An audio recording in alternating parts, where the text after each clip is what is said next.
అమ్మ దసరా హాలిడేస్ వస్తున్నాయి కదా, ఎక్కడికైనా ట్రిప్కి వెళ్దామా? చెప్పు, ఎక్కడికి వెళ్దాం? అరకు వెళ్దాం. అరకు అయితే కొండల మధ్యలో చల్లగా ఉంటుంది. అరకెందుకే, తిరుపతికి వెళ్దాం. తిరుపతి 7 కొండల మధ్యలో వెంకన్న స్వామి దర్శనం చాలా చల్లగా ఉంటుంది. అక్క చెప్పు. మమ్మీ ఎక్కడికైనా ట్రిప్కి వెళ్దాం అని అంటుంది. ఎక్కడికైనా ఐడియా అయ్యో. కేరళ వెళ్దాం, బాగుంటుంది. కేరళ అయితే వాటర్స్ ఓషన్స్ టైప్ ఉంటుంది, ఇంకా బోటింగ్ కూడా ఉంటుంది. వెళ్దామా? మమ్మీ మమ్మీ మమ్మీ అది లాంగ్ చెప్పింది, కేరళకి వెళ్దామని అన్నది. మమ్మీ కేరళకి వెళ్దామా? కేరళ ఎందుకు, భద్రాచలం వెళ్దాం. భద్రాచలం ఎందుకు మమ్మీ? కేరళ అయితే మంచి బోటింగ్ ఉంటుంది, బోటింగ్ చేయొచ్చు.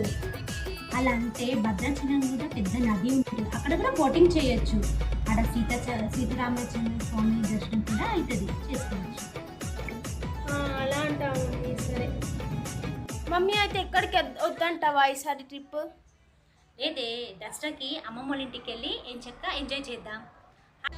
హాయ్ ఫ్రెండ్స్, ఈసారి దసరాకి మీరు ఎక్కడికి వెళ్ళాలనుకుంటున్నారు? కామెంట్ బాక్స్లో కామెంట్ చేయండి. అండ్ ఆల్సో ఎలా సెలబ్రేట్ చేసుకోపోతున్నారు కూడా.